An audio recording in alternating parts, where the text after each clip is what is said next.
I'm waiting for the... We're Okay. Let's call the meeting to order at this time. I'd like to have Joe lead us on the Pledge of Allegiance. I pledge allegiance to the flag of the United States of America and to the republic for which it stands, one nation, under God, indivisible, with liberty and justice for all. Thank you.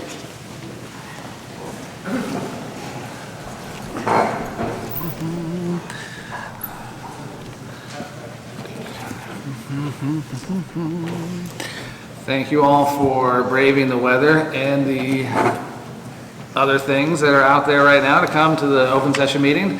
So the first announcement I have is a clarification on quorum. So there are, the board of directors is made up of 7 members, of which there are 4, of which 3 are present and 1 is on the phone. And the Corporations Code and Civil Code allows that to happen where a person, one of the board members, can be on the phone to establish quorum, and then they can stay on the phone if they're able to, but if they're not able to, if they are going through a tunnel or have to get on a plane, they're able to leave the phone call, and then the rest of the meeting can take place with the 3 board members present, and votes will be taken on it has to pass by 2 to 1 to pass going forward for today.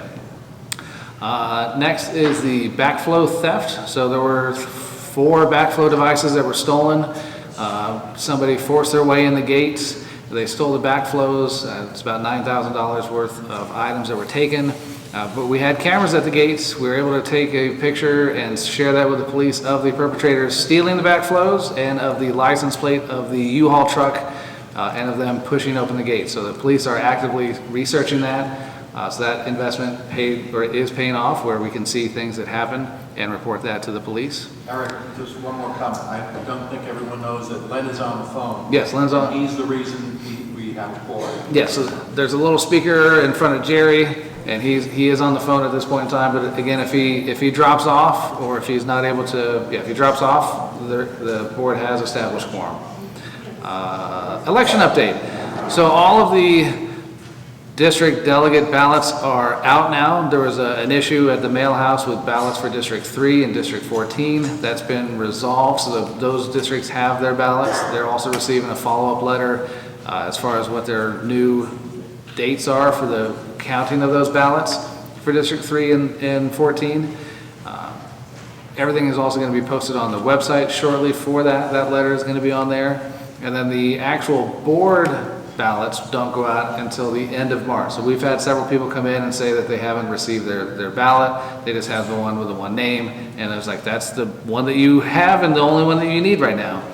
So the board ballots will go out later in the month. And then based on if the board decides to limit participation or groups to less than 10 people, the Meet the Candidates Night, we're going to get some new technology and live stream that and tape that so that we can still have that Meet the Candidates Night. They can answer questions, they can have opening statements and so forth, and then have the less than 10 people.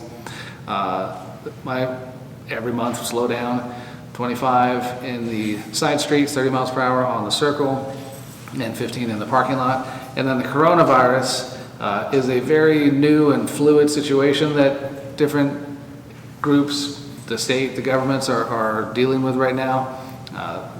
There's word from the California Department of Public Health that came out yesterday that limits groups to be 250 or less for large groups. It also limits groups in senior or retirement facilities or ones that have elevated risk to be 10 or less. And it wasn't on the agenda that was posted.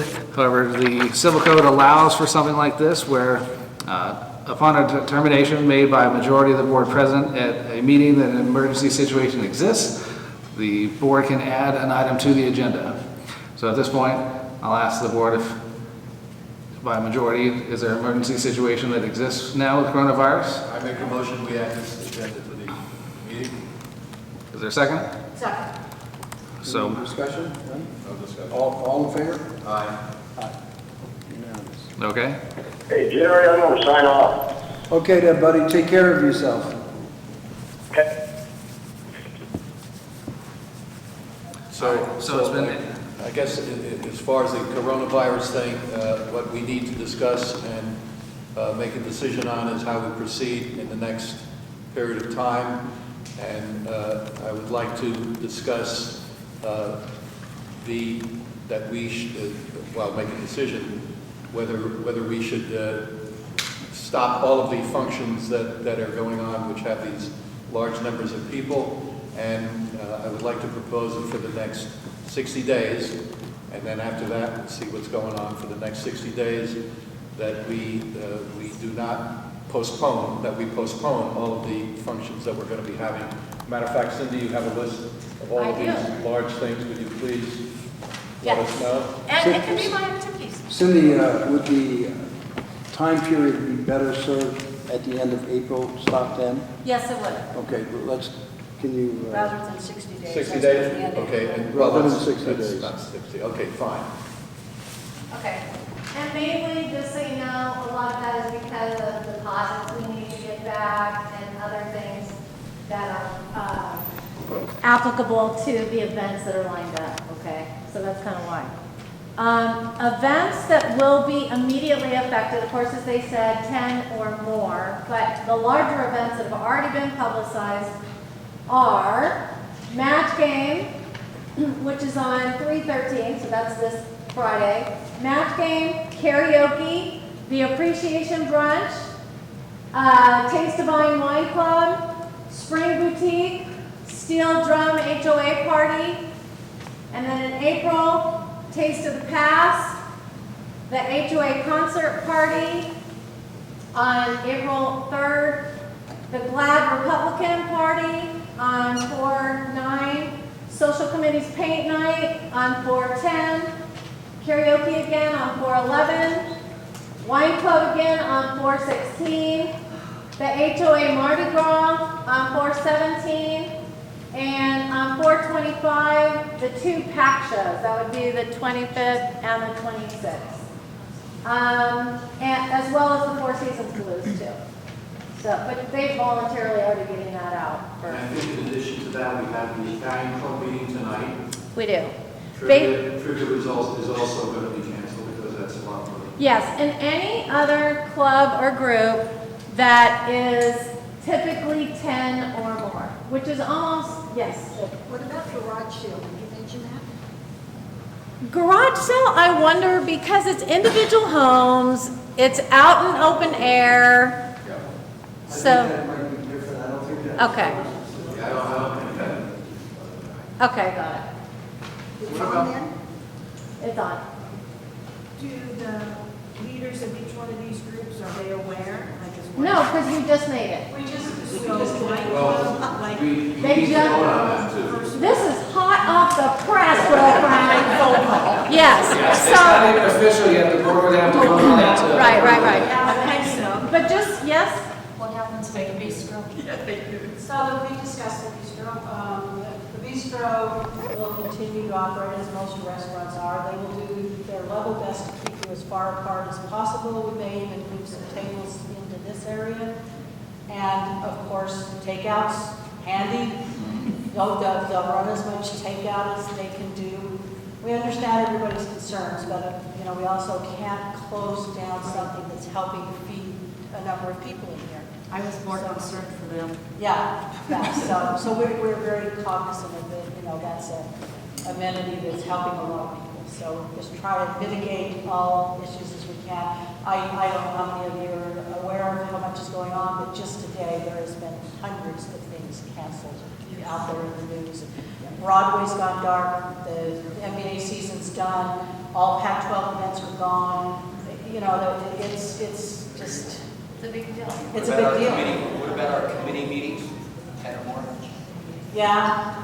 Yeah. It's as far apart as you can, maybe you find somewhere to hold it, you have a little more room. Well, and maybe we can do the ballroom in larger tables or something. If there's, We can also look at electronic meetings. I know Oh, that's true, I too. go on meetings all the time at corporate where I can't get down there, but I attend it via Zoom and everybody's got their little picture up on the screen and you can still have discussion. So I think there's ways that we can use technology to benefit the community in that regard.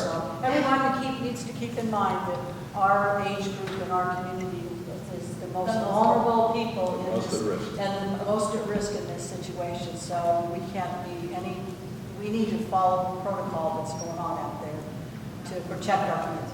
The community garden meeting that was going to be on Saturday morning is going to take place on Zoom, on a Zoom app. And we're going to have a flyer out. She's doing the whole presentation of Pat Lane because there was quite a few interested in attending that presentation. So you'll be able to click into Zoom and join that group via your computer. And it will be recorded, so you can go back to the link and check it out if you want to see it in a further time. And as far as the bistro is concerned, Stacy and her crew routinely clean that place very well and sanitize it. And we've asked that she elevate even that process to make us even safer. So I wouldn't have any problems with that. There's somebody back. Yeah. back. What about the gym and the gym over at the courts? Will they be open? Yes. Yeah. Sure. Yeah, we're not closing the facilities. They'll just have to, the onus of responsibility will be to make sure you clean the machine. Right. Get on there. Clean We've the got machine. stuff, you What know. about the group classes, you know, Zumba, I mean. Not if it's more than 10. Yeah, if it's less than 10, then it would still be on. Yeah, my dad's gone. Yeah. Did I hear 250 or less in a large room? That is for a mixed age group. For senior facilities, it's 10 or Always 10 or less. 10. Always 10 or less. So the weekly team of ceramics, if we had 10 in one room, 10 in another, or I guess 9 and 9, less than 10? Well, that could That work. should work. That That should should work. work. As long as we just count the numbers. And just Yeah, say, because we yes, do we're have all- 2 ceramics. Just members. wipe our surfaces. Yeah, okay. Okay, that's good, good, pretty nice.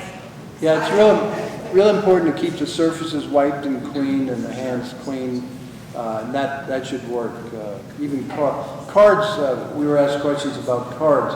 Problem with the card groups, we just had the canasta group in particular, you know, in smaller groups, there's still cards, they're touching the cards, and somebody Some else people touches lick the their cards and they fingers. touch their face. So really, it could be every single ink container and everything. So we need to. Just be very, very careful. Well, I don't know if we'll be able to write that down. Right, and that should make the decision then. So Eric, I've seen a lot of facilities now, when you walk in the door, they have one of those hand sanitizer machines right as you walk in. Have we got any capability? Oh, they're only like $500 now. We have one as you walk in the lodge. We, at every desk, have hand sanitizers and sanitizing wipes. In every fitness center, we have sanitizing wipes, and in every bathroom, we have soaps, and we expect everyone to take advantage. Please do. Yeah, And then- and we just ordered, what, 10 more of those, The hand sanitizer. Hand sanitizer. Yeah. But we're back ordered on the Clorox wipes and other cleaning disinfectant things until April. Because everybody, Just like Yeah. everybody else. Okay, so any further so discussion? do you want to call for a motion then? Well, the motion's there to suspend until the end of April, is that the amendment? Okay. Yeah, so end of all- April. Any activity that has 10 or more people is suspended until the end of April. Was that seconded? I seconded. Joe I moved, proposed Jolene, oh, Joe, yeah, there's no second for that, Joe's, Second, I'll second. okay. Any other discussion? no, All in favor? aye. Unanimous. All right, thank you.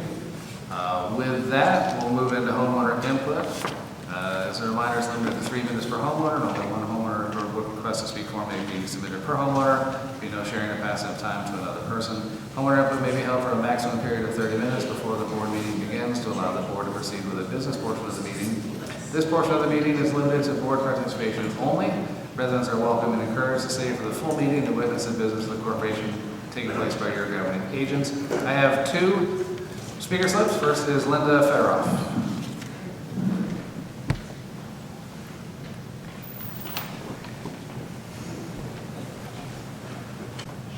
Hello. I don't have coronavirus. I got caught in the rain. I went to a massage and I got caught in the rain, so don't look up. Got my hair. So anyway, I'm here today to talk about the canine corral and the proximity to the homes near Breckenridge and to the people that live there. I think most of us know that dogs inherently are barkers. They are social animals. And they growl. That's a way of them communicating when they're playing or they're claiming their territory, they're fighting. Therefore, a nuisance barking dog and noise will likely be a big issue along that, in that dog park. And for that reason, and all the other reasons that have been mentioned, I think we should take that into serious consideration before we open that park. A home is your sanctuary. That's a place where you should be able to go for peace and quiet, rest, recovery. You might be sick. Some of these people might have end-of-life illnesses. And it separates you from the outside world. Jack and I live on Arroyo, and we can hear, not that it's a big problem, but we can hear tennis balls at the tennis courts here, or at the courts, at the courts. Well, that's people enjoying themselves, having fun. But anyway, we can hear that. So I can only imagine what a dog park would do for those people open from 7 a.m. to 9 p.m. and having up to 50 dogs. They claim that, people that are interested in putting them in there. So that would be a total nightmare for them. And most of us moved to this community because it's a 55 plus. No children. We have very strict rules against them and the noise that they create at the pool. So therefore, I'm a firm believer that we should have a right to peace and quiet in this neighborhood. Most of our kids are growing and gone. We have grandkids here occasionally and enjoying them, but again, people don't like that. So people get dogs or pets for their own comfort, for their enjoyment. It's their responsibility to take care of them, to entertain them, socialize them in a dog park outside of Beaumont, or outside of our neighborhood. We have one in Beaumont. We have trails they can walk on. And trying to socialize an animal, don't take the human factor from these people, and that is to be able to live peacefully and quietly in their home and not have to live above a dog park or near a dog park and be, annoyed like that. So I've read the pros and cons online. I've made a few comments. I spoke with friends. We've agreed to disagree. It's pitting neighbor against neighbor, residents against the leaders of our community, and in this day, we have a lot to deal with. So just putting something like that in there would make it even that much worse. Thank you. Thank you. Our next speaker is Larry Workman.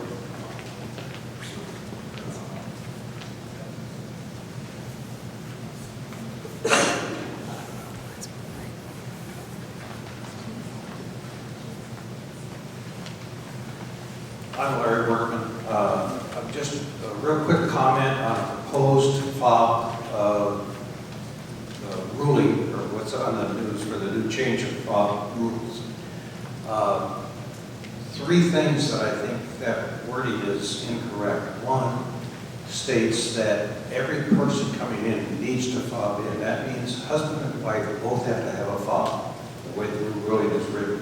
I think the writing is wrong. Secondly, I just, coming into this meeting today, I fobbed in, but there were 3 people at that front counter. Not one of them noticed whether I fobbed in or not. So number 2, that ruling has no action there. Third one is, if you go to the courts or the summit, the reader for the fob is quite a ways from where you actually check in. I have been using the courts for tennis for quite a few years now, and I can tell you that many times one person will fob in and 2 or 3 people will walk in. I know of people that have done that and gone into the gym and used the tennis court. So my concern is, I think the wording that the proposed fob ruling needs to be looked at and looked at a little more in depth before it is done. It's the way it's written, you're never going to be able to enforce it. Thank you, Larry.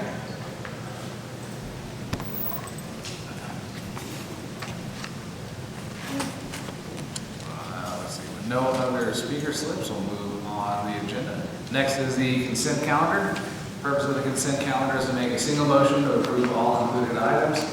If for a particular reason an item needs to be discussed or pulled from the consent calendar, then a call to remove that item should be made by a board member. In the consent calendar are the minutes from February 10th and February 13th, a review of the investment plan as recommended by the Finance Committee, liens on account 0778-01, account 1272-01, account 1501-01, account 0109-01, and account 0772-04. There are no clever group applications. There's 2 facility use applications, and that is the consent calendar. I'll make a motion to approve the consent calendar. Second. All in favor? Passed unanimously. So next is the report on the executive session. There's an executive session earlier today where the board reviewed delinquencies, foreclosure actions, and member hearings, contracts, legal issues, and personnel. Next we'll move on to committee reports. First is the architectural committee. Steve.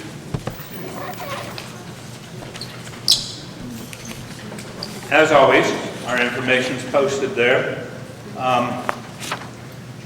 We had a few guests. We had 7 new applications. We also had 7 that were denied. The ones that were denied are because they're incomplete. We've actually created a checklist. They get checked off, but there's still applications that filter in. The information is not correct. When we start looking through it, we find they're incorrect. We telephone everybody who is not there that we have a question on their application. Amazingly, most people don't respond to our phone calls. So if you have an application in, homeowner has an application in, we encourage them, if they can't be to the meeting, to be available, pick up their phone so we can at least get them answered, and then we don't have to turn anything down. We can get it straightened out and handled. In view of this situation with the coronavirus, I believe that it's important we continue to meet. Our committee talked about it before this came up. We believe that what we can do is hold our regular meetings. They fluctuate depending on how many guests show up, but we believe that we should go ahead and hold the meetings and work either through the app or telephone calls so that we can contact anybody who has a question, anybody that we need to contact about their application. That way nobody's sitting around waiting to get their project going, misses a window, particularly new homeowners. There are still a handful of them that have some time deadlines.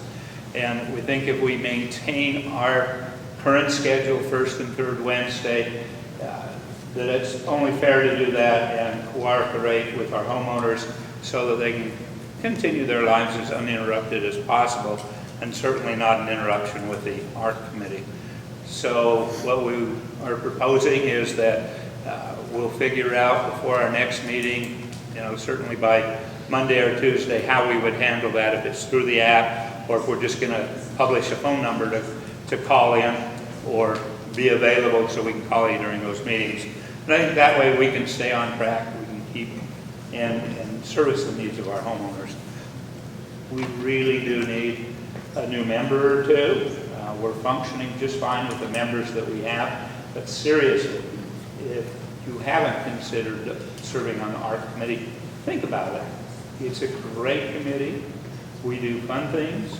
We're not out there beating up homeowners and telling them what they can't do, but there's a lot of satisfaction of having a homeowner come and ask, can I do this, can I do that? And when the rules clearly don't have an answer, or they say you can't do it, it is really rewarding to all of us to be able to find some way to make it work, make a change, whatever, that makes the homeowner walk away just excited that they get to do what they want to do and still stay within the guidelines, keep our community looking consistent and beautiful. That's it. Thanks, Steve. Next is the United. Hold on. Sandra, you're next. I know they spelled it with a K back there for K9, and it's a C in the alphabetical sequence here. So the K9, okay, you got it right there. K9 Corral Council. Use the microphone. before I do that, I'm going to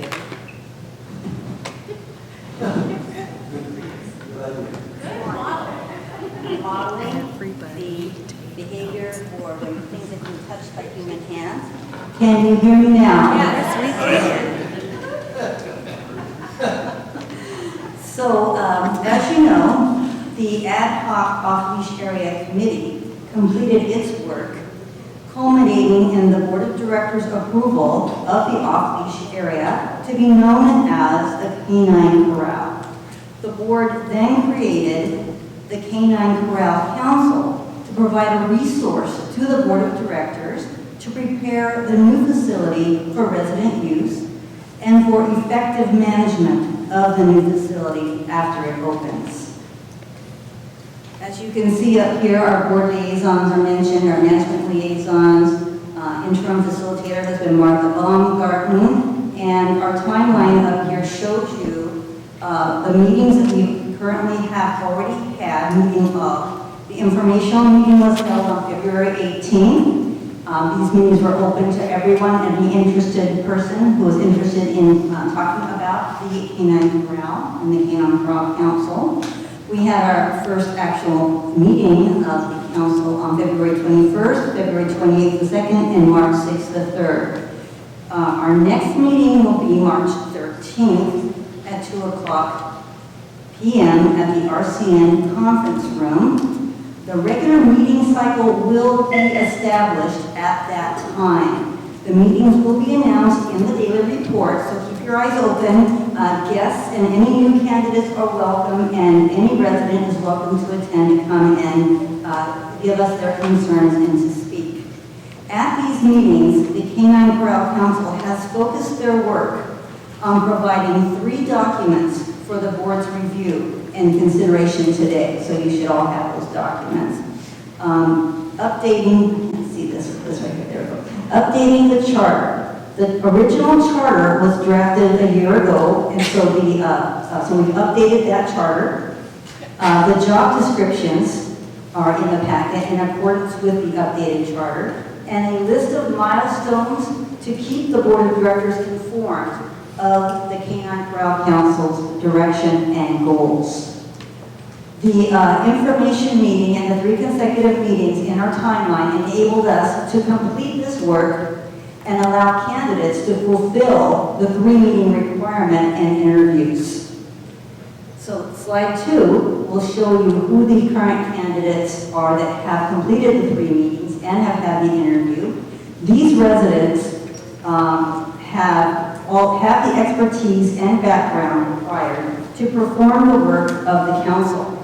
These candidates include members with cumulative decades of experience in desired disciplines, including expertise on dogs and the safe and successful operation of facilities similar to the Canine Corral, as well as abundance of the financial and accounting expertise required to facilitate our operations. As approved by the board last month, membership will not be subject to term limits in order to preserve the specialized expertise required to perform the work of the Canine Corral Council. We'll just say CCC is easier. Similar to the Communications Board and the Technical Operations Board.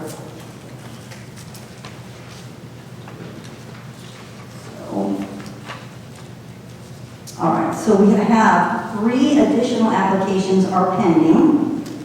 Specific roles will be determined at the March 13th meeting of the CCC. We do not have to chair any of those offices yet. That will happen at that meeting. The CCC can accommodate up to 13 members, so we encourage residents interested in making the off-leash area the best it can be attend these meetings and see how they may be able to contribute.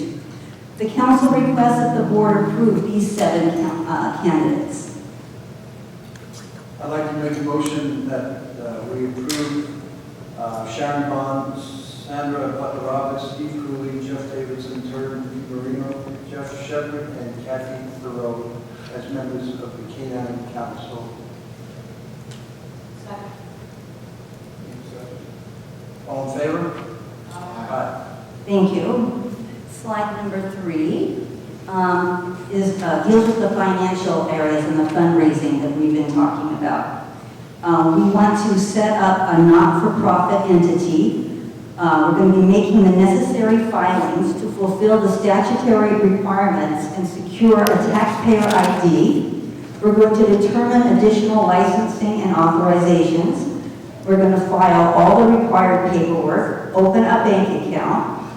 After that, we're going to design a fundraising strategy. We're going to define possible sources of funding, develop a unified communication strategy, develop fundraising ideas, and begin seeking and accepting sponsorships.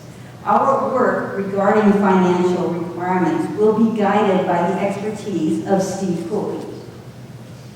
And we anticipate that our list will grow and we will be updating the board as our goals are achieved and our fundraising methods are considered. Our board proposal also includes in your packet a request for authorization to move forward with the tasks and filings necessary to secure funding. Quick question. When you get this funding, what do you expect most of that money, what is it going to be used for? Well, we're still working on exactly what that plan will be. We know we're going to need funding before we can open up the canine corral. Jerry, do you have something to add to that? Basically, the fundraising would go to, part of our rules that we set forth in the OLA group was to have tags for the dogs that are proved to be in there, a fob system that's in the future. But we want to do those things by raising funds. No money from the homeowners association will be contributed to operating the dog park. And I've said how I believe from the beginning, the people whose names you've seen up there all believe that we want to go straight forward with the rules that were set forth and the guidelines that we had so that everything is done to make the canine corral as good as it can be and to try and be good neighbors for the people who are in the area. And we've said that if that doesn't work out, then the board will take another look at the problems that occur. Right now, we think the people that we have selected to run the council and help the board in making this thing work are good enough, good people, and they'll be able to prevent any problems. But we're not rushing in there. We're not going to have the canine corral open all day and night. There'll be hours that'll be posted. So if you heard it's going to be open till 9, 10, 11 o'clock at night, that's not correct. There's no lights down there, and nobody's going to be down there at dark. Thank you. Slide number 4 is the facility itself. We are going to work to prepare a safe and secure facility. We're going to define the scope of work involved to prepare for opening. We're going to collaborate with other community committees. We're going to define a checklist for inspections of the facility and conduct all necessary inspections on a schedule. We're going to seek bids or estimates for necessary work to determine our fundraising needs. We're going to plan for a timely and excellent opening of the facility. In terms of administration, the aggressive schedule has enabled the establishment of the council, orientation of members and potential members, and finalization of the charter and job descriptions included in the board packet today. Thank you for your support and consideration. Thank you, Sam. So as the handout was the revised charter, that would need to be... Right. I'd like to make a motion that we approve the revised charter for the canine corral. I'll second. All in favor? Aye. Aye. Aye. Unanimous. Thank you. Next is the Communications Board. Chris.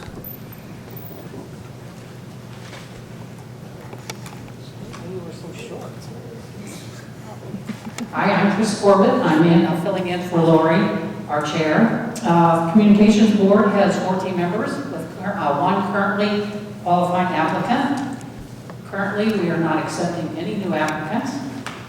We have a list of homeowners who have led fascinating lives or had unusual careers, and we are continuing to feature them in the magazine. So if you think you might qualify for an interview or know someone who may qualify, please let us know. We welcome suggestions. Work on the years in review is almost over. That book will feature stories and pictures from the beginning of Four Seasons Beaumont until now, and that should be finished by the end of March or beginning of April, right? You don't have to be a member of the Communications Board to have an article published in the magazine. If you have an idea, send it to us or come to a meeting. We have 2 a month. The planning meeting is 10 a.m. on the first Wednesday of each month, and proofing is 10 a.m. on the 10th of each month. So either come to one of the meetings or please let us know. The Breeze is published monthly and usually 2 or 3 weeks ahead of time. So to get the most current information, please check the website. It has the most up-to-date scheduling and up-to-date information. Thank you, Chris. Next is community planning. And next is EPC. Mike.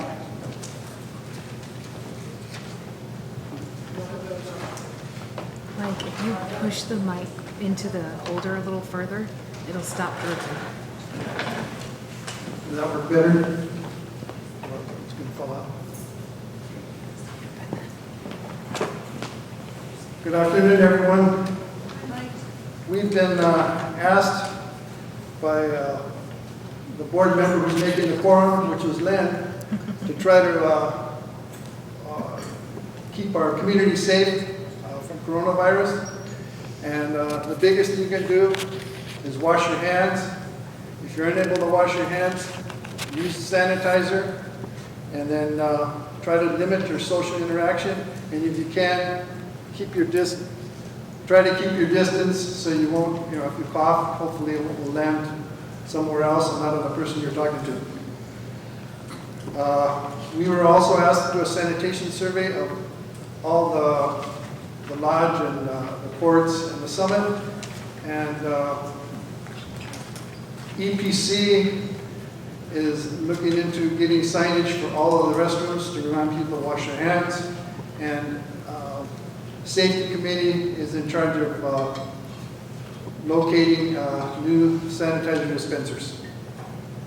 And as part of this, we're looking to incorporate some of this new stuff into our charter and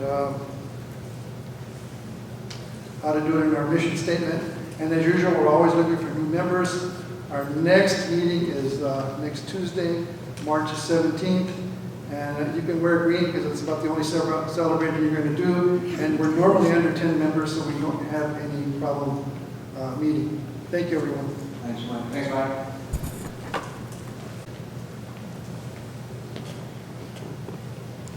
Good afternoon. The committee, we finally have received our bids for the roofing work on the RCM building, the lodge, and also for the spa building. So we have a good number.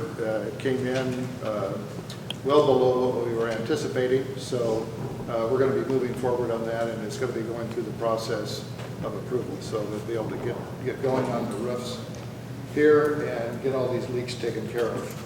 Basically what we're going to do is do a complete reset of the roof. So we won't have any patching and that type of thing. So. The pickleball and paddleball lighting was approved, and the equipment is all ordered for that. So as soon as that comes in, we'll get that installed. It'll take about a week. The committee would like the board to approve Bob Steigertz as a new member.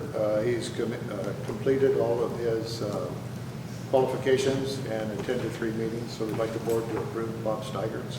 I move we approve Bob Steigertz as a member of the Facilities Committee.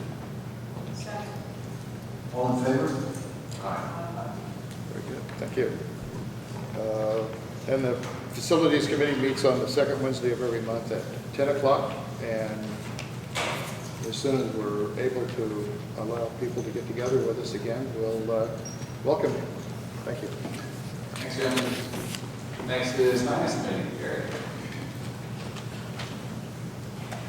Good afternoon, everyone. I have one non-finance question. I noticed the board on the consent calendar approved 2 parties in our facilities, which will obviously be more than 10. Are they allowed to go? You have a birthday party and a family luncheon. Those will be postponed. Just notice it. I'm not going to be approved, we're just in the contract. Yeah, the first one is a birthday party on the March 29th, and then there's a family luncheon on April 12th. Okay. All right, as you can see from our income statement, this is the end of 2019, and we came out in the black. That's why we're black today. A little more than we anticipated because we did a pretty good job on that budget last year, but we had some items that we just didn't spend on. For example, water last year, we had so much water, we had about a $40,000 surplus in water. We also did do some tree trimming. We also did use all our social activities money. So we have a sizable amount of money, which is good. We know the budget this year hasn't taken that into consideration because we started from a zero-based budget. What we've recommended to the board is that we think that money that's surplus right there ought to be used for potentially some emergency projects. One is the roofing, not knowing what those costs are going to be, and also some road repairs that may come up that were completely unexplained. If not, we think the money ought to be used to defray some of the dues increase that potentially could be there next year as a way of giving it back. We had a pretty robust discussion at our meeting on it, what to do with that money, how to do with it. So right now the recommendation is put it into the operating CD. At the end of the year, look at it and see if we could use it for the road where the roads are cracked and need some heavy-duty work and whatever this roof repair, as Jim just described. But otherwise, we think some of it could be returned as a way of keeping down any increase next year in HOA fees. The other item up there is our default, our HOA fee default, and you can see that totally, anybody that owes us anything is only 1.21%. Well, what's that? It's really 22 homes out of 1,853 that are behind in their payments. And of those, 0.49% are above $1,000, the others are below. So that's a really good record. I emphasize that all the time as a surety that this facility is run very good. The people are very good on getting their payments in, and you should be proud of that. We reviewed 7 proposals last week at our meeting. 6 were approved that will be up for the meeting today. 1 was sent back in agreement with everybody. It has to do with the road repair. There's some severe cracking in roads across the street, and they have quite amount of depth, and we were proposed to have a company come in and actually do some work and sample and do some analysis as to why it's causing. There was identified, I believe, 7 areas, but we said we ought to have an inspection of 100% of our roads. So they're going back to look and see what it would cost to go back and look at everything to make sure we got all the cracks. With that, our next regular meeting is March 31st at 1 p.m. You'll have to stay tuned to where it'll be. It'll either be in the RCN here, or we'll be live on digital somewhere. Thank you. Thanks, sir. Next is Lynette with the Landscape Committee.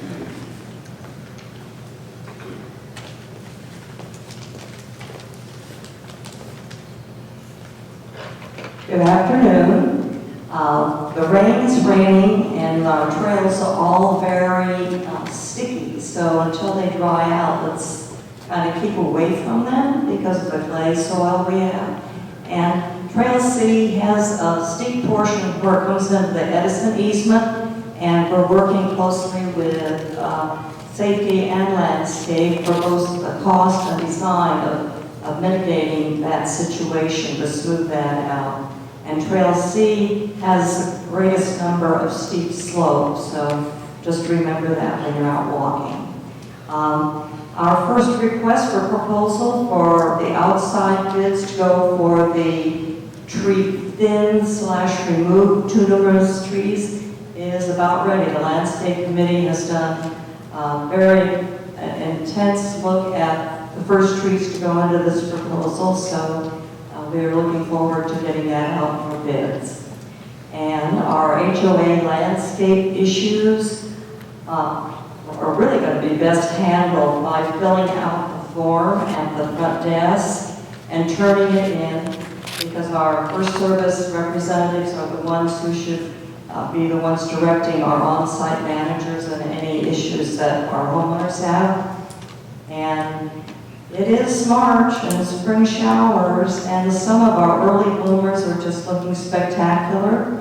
And there'll be more to come with our beautiful landscape. So enjoy the spring bloom, and the winter dull is going away. And if it doesn't go away, then that plant may not be alive.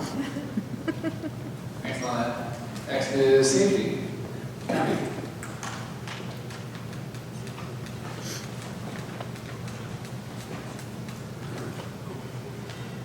I would be very good at safety if I didn't clean this off first, so hang on a second. Take your time. I'm Kathy Craven, and I'm in for Anita today for the Safety Committee. Some of the things we wanted to talk about are we have requested 10 sanitizers to be placed around our community in the different locations at the courts, at the summit, and here at the lodge, so there'll be more places that you can clean your hands. Also, Trail C, we're working with landscape. There is a pretty big steep slope there, and we're working to try to get that rerouted so that it's not quite so bad coming down. It's quite a slope. I want to talk a little bit about our neighborhood watch meeting for just a second, because that kind of ties in with safety. Yesterday we had our meeting. We had a great turnout. We had one of our members on our safety committee and our neighborhood watch is also a retired nurse who worked in an ICU. So she was up here and she was talking about all the different things that we can do. So if you get a chance, hopefully we're going to start recording them. So that everybody that can't make it to them will be able to hear what we say, because we do provide excellent information. So she was talking about just keep your hands washed, warm water, 20 seconds, and with a lot of soap. The second option is your hand sanitizers, but those hot water and soap is your best bet. Also, we meet the second Tuesday of every month in the RCN room at 10 o'clock, and we welcome anybody who wants to come join us. Thank you. Thanks, Ben. Next would be the social committee.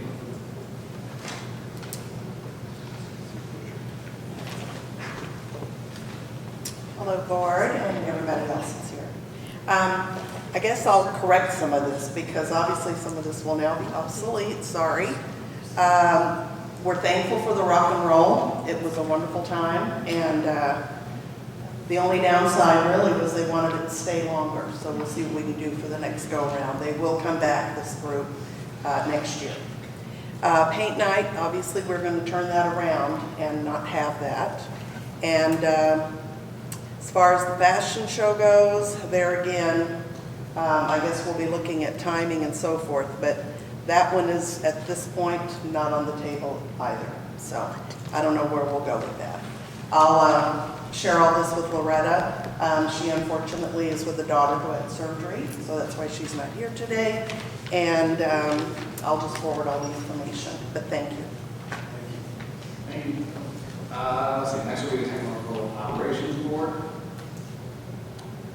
And Community Ambassador, but he's not here, so we'll move into Activities Director report. Pretty much, I What's already up? did. It's on hold. Yeah. On hold. On hold. All right, well then, let's see. Next we'll go on to the management report, starting on page 52 through 68, our management updates and activity log. And then start on page 69 through 76, our correspondence.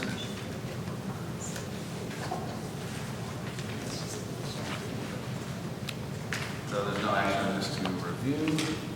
So the first item of new business is on page 77. It's a request from Carol's Kitchen to waive the fee for renting the ballroom. And I'm trying to see, Cindy, do you know what date? Isn't that for March 15th? When's the Carol's Kitchen luncheon? Sunday. Sunday, yeah. This Sunday?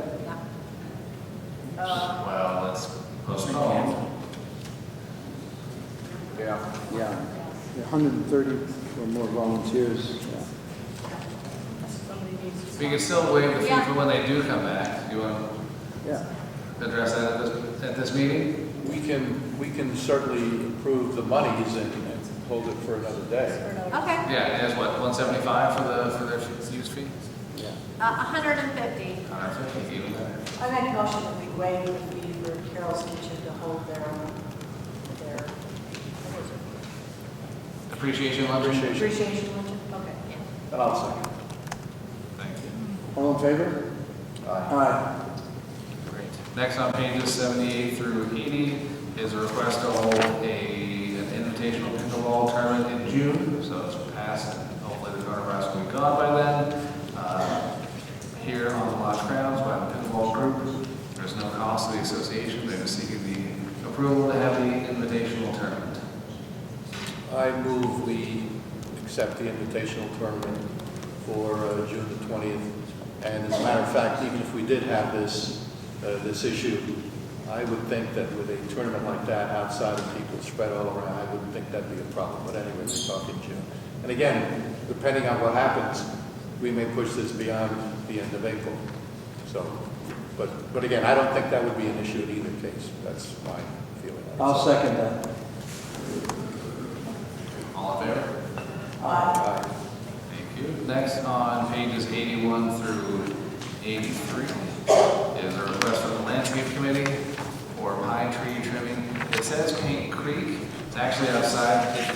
It's outside the community, but part of our responsibility. So there's 3 pine trees out on the Potrero side, but it's still association property to trim. This would be a total of $540 for this proposal. I make a motion that we approve the project of $540 to trim 3 pine trees. I'll second. All in favor? Aye.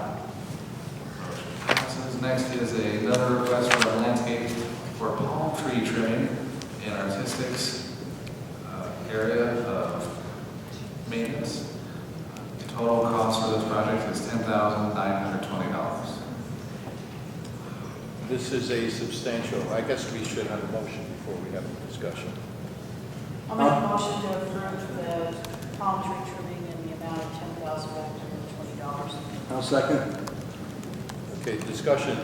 I guess my question is, this is a nice chunk of money. Is this in the budget or is this more than we had originally budgeted to do this? There's landscape money for that. Yes. So that's all in there? Yes. And it's what is expected at this particular time to do this? Yes. Okay. All right. A little more than had been expected because it hadn't been done. The previous landscape company had not done it. And they're coming in and going to clean up the mess and correct it. It'll probably be less next year. Okay. Any other discussion? All in favor? Aye. Thank you. Next on pages 87 through 98 is a request from the Ladies Cutters and Community Planning Committee to expand the putting green at the courts. This would make it a 9-hole putting green. Currently it's only a 5-hole putting green. The total cost of this project is $18,520.10, and that's a capital improvement cost. I make a motion to approve the enlarging of the cutting green at the courts facility in the amount of $18,520. I'll second. Question.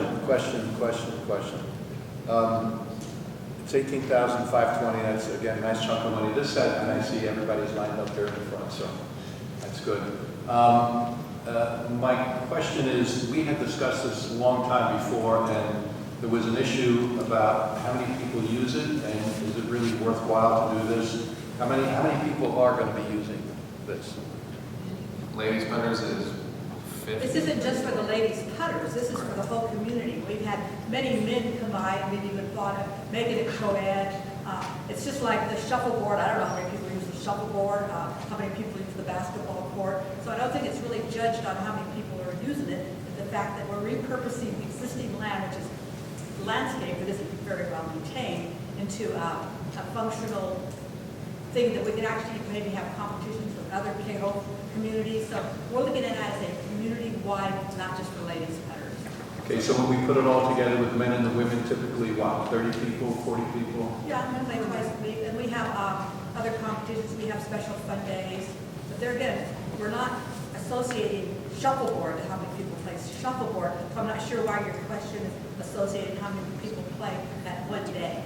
How many people are part of the ladies group? About? Right now, we have about 30 that play, 35 that play frequently, then we have others that drop in, but we do play twice a week. And, but I have seen other people, not just through the ladies putter, that use the facility. So it's not just for our group, it's for the whole community. I'm not saying I'm against it, I'm just trying to understand all of the facets of it.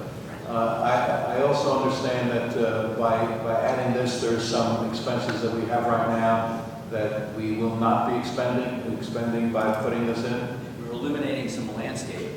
Right. We're cleaning up some safety issues with this, the way it is now. When people are standing there, there's rocks, you're standing on the side, you can get injured. So it's a safety issue and also cost savings from the shrubbery and grass that's around. It's very difficult to maintain. And this is real grass? It's, Okay, so we won't have to worry about that. And Joe, they did pretty good due diligence on bids here, because the 18.5 here was the lowest by a considerable amount. They had three other bids, three total bids, and they were in the 24,000 to 26,000 range. Okay, I understand. All right, very good. All right. Any other discussion? All in favor? Aye. Thank you. Next on pages 99 through 113 is a proposal from facilities for the core sampling of streets. Total cost for this is $8,250. The vendor did go out and look at other areas, and these are the only areas that the vendor sees as a need that would need to be core sampled to see why the streets are having as many issues as they have. This is also something that if we determine that there's an issue with the substrate, we would then bring it up with the builder's warranty request and issue to help fix. We had another vendor about 6 months ago that was twice this amount just to do 2 streets. We had issues with them with the contract. They wouldn't sign our contract, and the contract that they wanted the association to sign limited the use of the report that they were generating. So we went out and found another specialized vendor to do this that saves money and has other spots to work on. I'll make a motion we approve the core sampling for a cost of $82.50. I'll second. A little discussion before we vote again on this, just to make sure I understand everything. You had said before that there was an input that you guys rejected. Well, we asked, when we heard about this, we said, what about all the other streets? Is it possible we have this problem elsewhere? Jim just told me now that the bidder on this thing went out and checked the rest of our streets. The rest of the streets that have cracking, normal kind of cracking. So he's back to, these are the ones that are trouble area, and that's the original bid, $8,200. And we're talking 6 areas, I think, Jim, right? 7. 7? Okay. All right, very good. So we checked the whole community. The thing is, this is where the problem is. Any other discussion? All in favor? Aye. Thank you. Next is a proposal from the amphitheater production group and the activities director to hold concerts. But they start in May, so we'll see how that goes. That's outside the time frame for now. And outside. And it's outside. Yeah, we shall see. Total cost for the entire concert series, which would have a concert in May, June, July, August, September, is $8,400. I'll make a motion to approve $8,400 for our summer concert series in the hopes that we'll be able to do it. I'll second that. Any discussion? All in favor? Aye. Thank you. Next is a proposal from management to do some pest exclusions in the Springdales. Total cost for this project is $4,995. This is there's some areas that have voids or things that have gone loose over the last 12 years.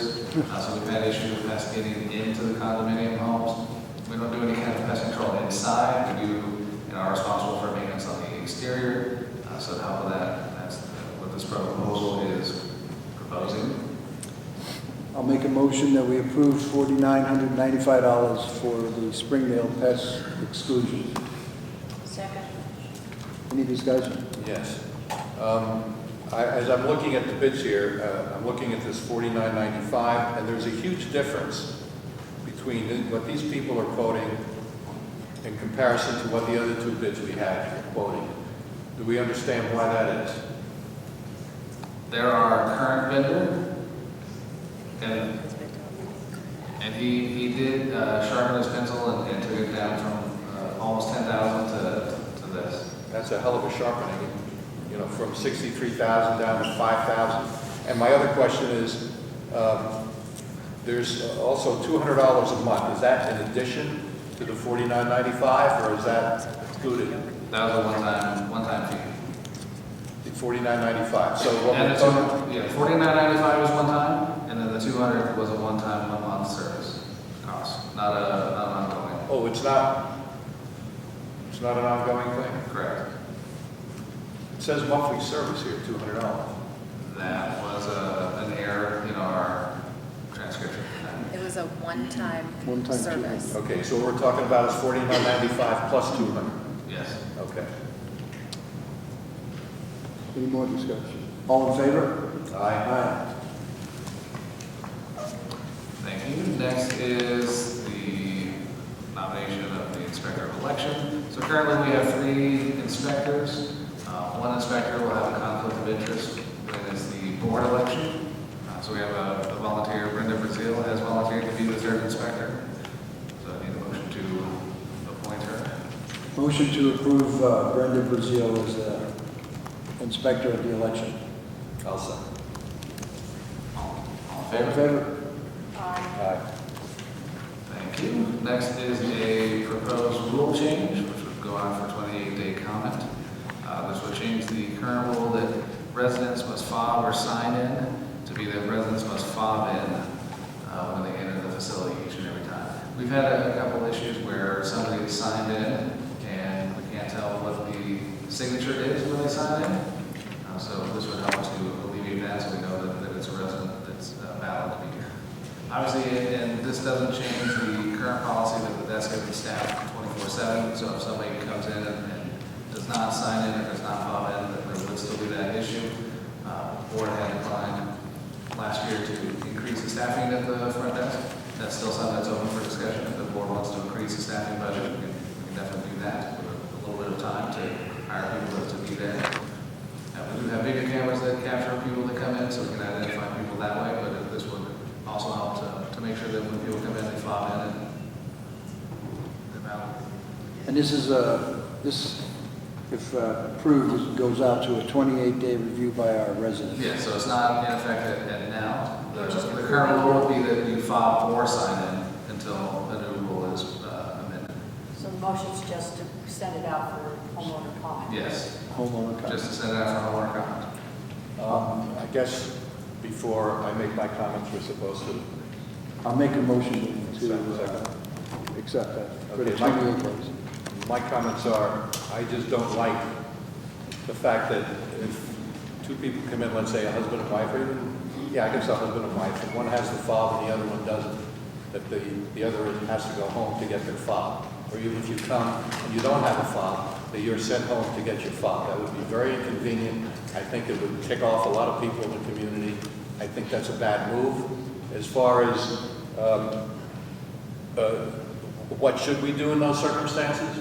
I think that people ought to sign in clearly and legibly, and somebody at the front desk should ensure that they sign in clearly and legibly, and let it go at that. Can't we make them print instead of scrawl or signature? Even if they print, I'm not sure if that would. Well, the person at the desk should be able to read it. If they can't read it, then they have to make them print it more clearly. I mean, it's better than telling people, well, gee, you don't have your fob at home. Well, and currently, if a couple comes in, we've never stopped if the husband's parking the car and the wife comes in first, the policy is to let the wife come in and the husband fobs in for them both. So we've not, I know other communities have, each person has to have a fob. That's not what the purpose of this is. but just signing in, even if you sign in, I can go and say, I'm Fred Smith. There's no... This is not a foolproof thing, obviously. There are people that will do that, and if somebody is away from the desk, one of the staff is away from the desk for 5 or 10 minutes to take their break or whatever, and, you know, maybe somebody who wants to break the rules could break the rules and come in without that. I think those are very minimal circumstances, and I think they are not as severe as sending many people home to go get their files. So before we make any kind of decision on this, we can send this out and see what the community thinks about it, and we can decide not to do it. But I agree with Joe on this. I think if a husband and wife come in together, or a couple come in together, and if one fobs in and they live together, that should be enough. But that's my opinion. I'd like to see what the homeowners have to say. One, and if the board does adopt this in 28 days, there could be a grace period of, you know, maybe in 10 more days, if you don't have your fob, you're going to have to go back and get it. So, I mean, it's not there's ways to implement it where it's not a hard and fast. By sending this out to the community to get their input, basically what we're saying, the board is saying, hey guys, we like this, we'd like you to go along with it. Many people won't even look at this or read this, and the decision has already been made by the board. So again, as far as I'm concerned, this is a no. But, so if you want to take the vote, let's take the vote. Okay, so the motion has been made, it is seconded. Any more discussion? Well, I mean, I have some concerns about getting people angry about sending them back home. I think we can maybe explore some different ways to, but I understand Eric's point too, that at least you know that they actually live here when they fob in instead of writing their name on it. And we've had a lot of people in the community that have been concerned about that too. I think we need to explore this a little bit more. I agree with that. Eric, is our fobs are only identified by our addresses, aren't they? No. Because I have 2 fobs. That is correct. I don't think it says Elizabeth on one and Philip on the other. No, it doesn't. It just has our address. It would have both of your names. Depending on how you sign up for the fob, it would say Elizabeth/Philip Westbrook. So it has if your I go name. get the other one, you're just going to do a dual, so why can't you just throw hers to me, or you can just do 2 fobs and we're in, if your account has. And by the way, I was assuming there that when somebody signs in, they put their address down. Not just write their name down, they put their address. There should be a slot for an address that they could, you know, you have both. So between the 2 of them, it should be crystal clear who they are and where they live. So I would like to rework this. Yeah. Okay, So it's a no.